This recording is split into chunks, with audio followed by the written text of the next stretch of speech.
Oi, meu nome é Josiane, eu sou psicóloga aqui da IBCM e venho, através desse vídeo, conversar um pouquinho, falar um pouquinho sobre o Janeiro Branco.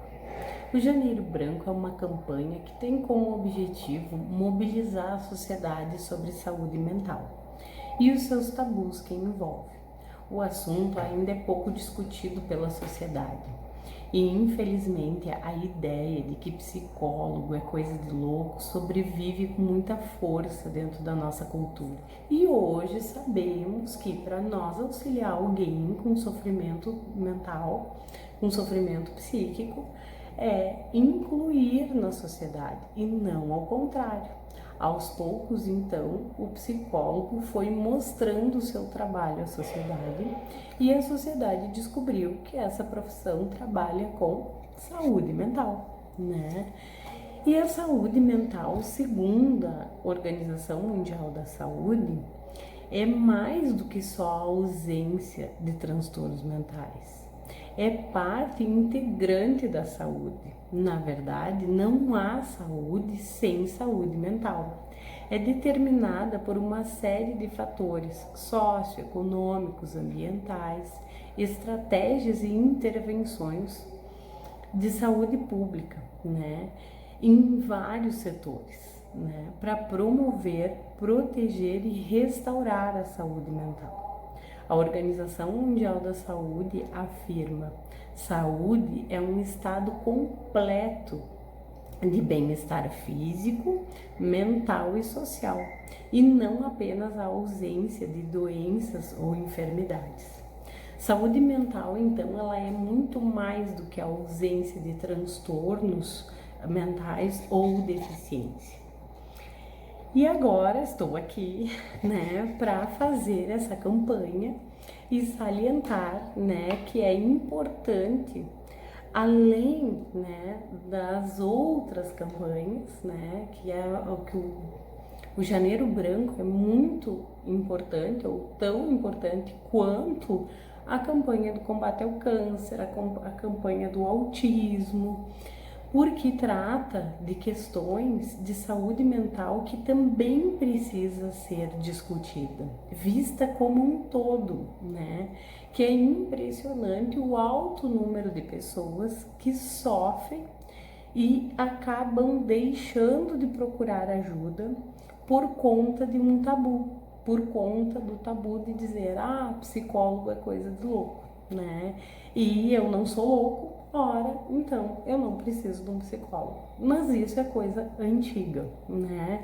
Então, na atualidade, a atual equipe de psicólogos da IBCM está à disposição para nós conversarmos tanto individualmente ou em grupo sobre saúde mental.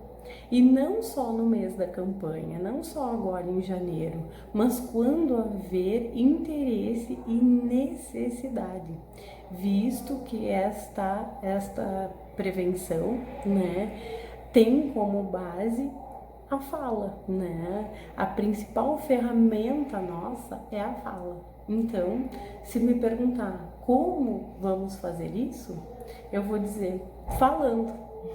Muito obrigada. Espero que todos gostem do vídeo. Quem gosta, por gentileza, pode deixar o likezinho, né? Que isso ajuda a IBCM a promover mais vídeos, a continuar trabalhando no canal. E desde já um muito obrigado e estamos à disposição.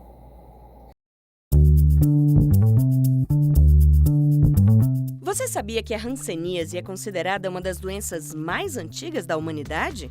Os registros históricos indicam que ela surgiu na África e na Ásia há mais de 2.600 anos. A hanseníase é uma doença infecto-contagiosa que afeta a pele e os nervos. Acontece em qualquer pessoa que esteja exposta à bactéria causadora por muito tempo. Sua transmissão é feita pelo ar, com espirros ou tosse de uma pessoa infectada, mas é preciso uma exposição prolongada para que essa transmissão de fato aconteça. E pode demorar até 7 anos para que os primeiros sintomas apareçam. Mas atenção! Só transmite a hanseníase pacientes que não estão em tratamento. Atenção para os sintomas da doença. Manchas pelo corpo. Elas podem ser brancas, vermelhas ou marrons e ficam insensíveis à temperatura, frio ou calor, e à dor. As áreas afetadas mais comuns são as extremidades das mãos e dos pés, o rosto, as orelhas, o tronco, as nádegas e pernas. Regiões da pele secas e sem suor. Queda de pelos na sobrancelha e sensação de formigamento. Dor e sensação de choque, fisgadas e agulhadas ao longo dos braços e das pernas. Mãos e pés inchados e redução na força dos músculos das mãos, pés e face. Úlceras de pernas e pés. Caroços no corpo que podem ser avermelhados e dolorosos. Febre, inchaço e dor nas juntas. Nariz entupido, com sangramento, ressecado e com ferida. E olhos ressecados. Há 20 anos, a hanseníase tem cura e tratamento. Se você notar qualquer destes sintomas, procure imediatamente uma unidade de saúde. O tratamento é feito com medicações que devem ser indicadas caso a caso. Por isso, a avaliação do profissional de saúde é fundamental. Se não tratada, além de ser contagiosa, a hanseníase pode trazer problemas graves e até deixar a pessoa incapacitada. A melhor forma de prevenir as sequelas da hanseníase é o diagnóstico precoce. O SUS oferece exames e tratamentos para todas as fases da doença.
doutora Rosicler, sou ginecologista, trabalho aqui na IBCM há bastante tempo, quer dizer, trabalhei por alguns anos, saí, agora retornei, né? As pessoas mais idosas que pensam que eles são isentas do risco de uma IST, e não, a gente tem se deparado com pessoas mais velhas, com sífilis, com AIDS. Então, assim, lembrar que não tem idade para ter esse cuidado, em todas as idades, independente da idade que começa a ter sua vida sexual ativa ou que termina, lembrando sempre que esse risco vai existir sempre, independente da faixa etária, seja adolescente, seja uma pessoa já mais idosa na menopausa, esse risco ele existe. Então, lembrar sempre da prevenção, né, da camisinha. E claro, naqueles casos que eventualmente houve um lapso ou que aconteceu alguma coisa, hoje em dia também é muito tranquilo. Então a importância de se fazer os exames periodicamente, né, para detectar. Porque assim como a AIDS, como a sífilis, como tantas outras, o HPV, se tu tiver a detecção precoce, tu consegue fazer um tratamento sem ter uma complicação no organismo maior no futuro, né? E inclusive os tratamentos de uma AIDS, de HPV, eles são mais tranquilos hoje em dia, menos preconceituosos, né? Então, assim, procurar sim consultar, lembrar da camisinha, independente da faixa etária, né? E consultar qualquer dúvida ou fazer os exames regularmente. Hoje em dia nos postos de saúde tem os testes rápidos que tu pode chegar a fazer, né, tranquilamente, sem complicação, sem nenhuma requisição, sem nenhum pedido, e são extremamente confiáveis também. O medo e a cobrança também, né, que daí vai vir ou do profissional ou dos seus familiares, que diria assim que isso acontece, infelizmente, até nos mais cuidadosos, às vezes, ou por um descuido também, às vezes até usou, mas usou erradamente a camisinha, né, teve a preocupação de usar, mas aconteceu um acidente, pode acontecer. Então, assim, tem a possibilidade de chegar num posto de saúde sem grandes complicações, enfim, facilmente chegar num posto e fazer seus exames. Eles têm nos postos também na rede pública os aconselhamentos que a gente chama, quer dizer, tu faz o exame e tu é preparado para como agir em caso de positivo naquele exame. Então é uma coisa muito tranquila, que tu vai ser preparado por um profissional, não só o médico, mas às vezes por um psicólogo, por um assistente social, que vai te ajudar a como lidar com essa notícia, com essa novidade, como tratar, enfim. E aí tu vai ser encaminhado sem preconceito nenhum para um profissional. E esses profissionais também vão te ajudar a saber lidar com as demais pessoas, como passar essa informação adiante, ou enfim, como comunicar o outro parceiro, um familiar, desse percalço que aconteceu. Mas muito tranquilo, sem o medo de ter que chegar no profissional e vai ser ou xingado, sei lá, ridicularizado, ou, né, não, é tranquilo. Hoje em dia, assim, tá todo mundo mais preparado para receber os jovens e os mais maduros também, como eu falei, com esse tipo de dificuldade.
Primeiro a gente tem que pensar um pouco da história da hanseníase, né?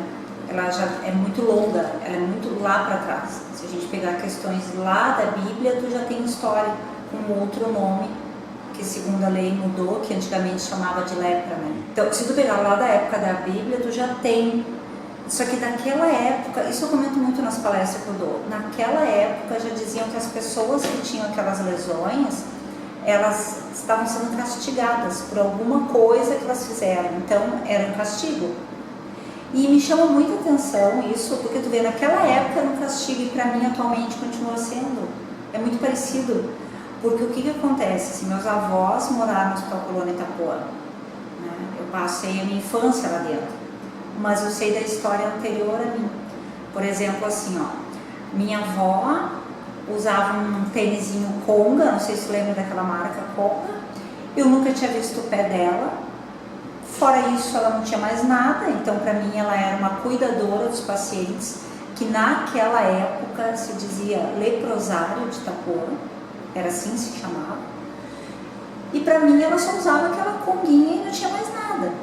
Meu avô, a mesma coisa, não tinha lesão nenhuma, não se falava nada de hanseníase, não se falava de lepra, ele era diabético e para mim era isso aí que acontecia. Só que com o passar dos anos a gente vai notando alguma coisa diferente. Um dia ela foi tirar a conga e eu entrei sem querer no quarto. E aí eu vi que ela não tinha os dedos e ela tinha curativo. Então tá aí a lesão da hanseníase, então ela tinha uma lesão. Por que ela usava conga? Porque era, na ponta era durinho, então ela não perdia o equilíbrio. O que acontece assim? A minha avó teve uma história boa lá na Itapuã porque ela era cuidadora, então ela trabalhou na enfermaria. A enfermaria era o local que ficava os pacientes mais graves, digamos, pacientes em fase final ou pacientes que tinham muita ferida. O que acontece assim, que eu lembro naquela época, eu passava férias, quando eu ia para lá, tu pegava o ônibus para ir pra lá, o cobrador já perguntava, vocês vão descer aonde? Tu vai descer no leprosário? E hoje, olha o ano que a gente está, se tu chega, eles perguntam a mesma coisa, tu vai descer no leprosário? Eles não dizem que tu vai descer no Hospital Colônia Itapuã, é no leprosário, né? E outra coisa muito interessante, se tu diz assim, sim, eu vou pro leprosário, minha avó mora lá, vou passar umas férias lá, tu não tem medo de ser contaminada, tu não tem medo de estar com lepra. Então assim, ó, como que eu vejo? Eu cresci nesse meio, eu nunca tive hanseníase, eu convivia com aquelas pessoas, eu tomava café na casa das pessoas e ainda tem pacientes lá. E lembram de mim, tu vê, ainda estão lá dentro. E por isso a luta de preservar. Só que o preconceito existe. Hoje em dia ainda dizem, mas por que manter aquele hospital? Se lá é uma doença grave, ainda existe a lepra ou não existe mais lepra? Eles nem dizem hanseníase, continuam dizendo lepra.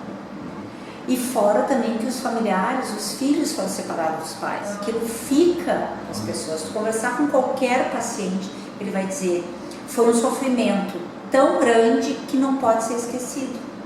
Porque me questionaram isso. Por que tu não quer que feche o hospital se foi um sofrimento grande? Deveria querer.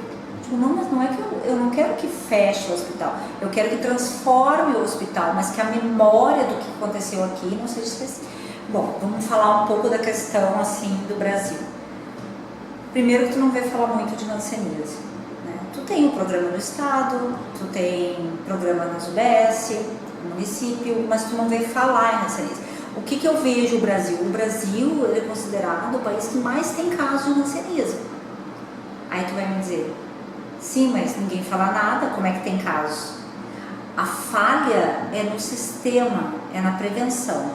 Nós temos uma saúde pública muito boa, mas quem tem que fazer o diagnóstico não está preparado para a hanseníase. Eu estive conversando com alguns médicos e eles disseram: a gente não teve cadeira sobre a hanseníase, a gente não tem curso sobre a hanseníase. Quem desenvolve esse trabalho a nível de Brasil para dar um norte para essas pessoas fazerem um diagnóstico, porque a enfermagem, por exemplo, o agente de saúde, ele pode fazer o diagnóstico, ele vai ver uma mancha e de acordo com as características ele vai encaminhar ou não para uma OBS. Mas quem vai treinar aquele agente? Não tem. É um vírus, né, que vem pela respiração e ele tem cura se tu começar a tomar medicação. Então, o que acontece? A partir do momento que tu toma os primeiros comprimidos, tu já não passa adiante e tu já começa o tratamento. Agora, se tu não começar o tratamento, tu tá passando adiante. E o pior, tu vai ter um período de 6 meses a 7 anos para passar. E daqui a pouco tu acha que tu nem tá passando nada. Daqui a pouco tu nem sabe que tu tá contaminado. Te mandei, são manchas que daqui a pouco tu vê no ônibus, tu vê aqui no corredor, tu acha que é uma alergia de alguma coisa, porque muitas manchas acham que é alergia. Só que se tu fizer o teste no meio dela e tu ver sensibilidade, tu vai ver que ali pode ter sintomas de hanseníase. O problema da hanseníase é que se tu não faz um diagnóstico inicial, ela vai avançando e tu começa a ter lesão neurológica. O que é lesão neurológica? Começa a ficar com deformidades nas mãos, que eu acho que eu te mandei uma foto. Então tu fica com aquela mão como se fosse empunhadura, assim, né? Ou entorta, fica assim. Tu pode ter lesões nos olhos, se observar, eles têm, em volta dos olhos é mais esbranquiçado, dentro é mais vermelho, tem problemas de visão também, perde a sudorese, perde a sensibilidade. Às vezes tu encontra paciente que diz assim: nem sabe que é paciente, eu caminho 10 km por dia, vamos falar de atleta, eu caminho 10 km por dia e eu tô sempre com lesão nos pés, mas eu não sinto. Isso me chamou a atenção um dia. Eu digo: mas como tu não sente uma lesão nos pés? Não sinto. Tu vai avaliar os sintomas quando tu não tem a sensibilidade da lesão. E aí tu pode ter uma lesão bem grave ali, né? Então eu vejo que o Brasil, ele precisa trabalhar na prevenção, mas precisa da parte científica. Por isso existe a rede Hans, que eu te falei, que é uma rede universitária para motivar o trabalho científico, que é o que está acontecendo nesse mês do Janeiro Roxo. Mas o que deveria ser? Não deveria ser um mês Janeiro Roxo, deveria ser prevenção todos os dias. Por quê? Tu pode ter um paciente com hanseníase, mas ele pode ter HIV também. Ele pode ter hanseníase, ele pode ter problema cardíaco, tu entende? Ele pode ter várias outras questões junto com a hanseníase. A gente percebeu nesses estudos que a gente está fazendo, junto com o Mohan, que a hanseníase está muito ligada com a questão financeira e a qualidade de vida das pessoas. Se tu pegar pessoas que estão, digamos, com problemas de saneamento básico, vamos falar de saneamento básico, tem risco de ter. Por quê? Porque primeiro, ela tem todo o problema de saneamento, que ela vai ter outros problemas de saúde junto. Segundo, que nós vamos ter que ter um acesso naquele local, porque aí entra a questão dos agentes de saúde, dos técnicos de enfermagem, da medicina de família, né? Da equipe de medicina de família, de ir lá naquele ambiente para fazer o diagnóstico. Por quê? Porque ela pode estar com a doença e não sabe, não tem como saber. Então, assim, para mim, ela está ligada à saúde pública e à qualidade de vida desses pacientes. Muito ligada. Assim, o Mohan, ele é nacional, né? São duas coisas que a gente tem que entender. O Mohan é o movimento de reintegração, para te ver como um preconceito, de pessoas atingidas pela hanseníase. Isso é o Mohan, tá, nacional. E existe a rede Hans nacional, que caminha junto, que é a rede universitária para prevenção, para estudo, projeto científico. São essas duas coisas. O que o Mohan fez? O Mohan tem 40 anos. Então, o Mohan tem uma parceria com a ONU, através daquela pessoa que eu te falei, que é o Sasakawa, que é o embaixador da boa vontade. O que ele faz? Eu não vou te dar certeza se é 30 ou 40 anos. Ele patrocina as ações do Mohan e ele quer mais é que multiplique essa prevenção, porque o Brasil é muito visto nessa contaminação. Ele está no topo da quantidade de pacientes, então a gente precisa trabalhar. O que eles fizeram? Então, desenvolveram, esse senhor, o Sasakawa, desenvolveu uma campanha mundial que é não esqueça da hanseníase. Quanto mais rápido tu fizer o diagnóstico, menos lesões tu vai ter. Daqui a pouco tu vai ter uma mancha que vai parar, nunca mais vai ter mais nada. Só que também pode acontecer de tu ter a mancha e passando, daqui a pouco tu tem uma lesão neurológica, daqui a pouco tu tem um problema de articulação e daqui a pouco tu tá com feridas e outras sequelas. E aí foi por quê? Porque não teve a prevenção lá no início.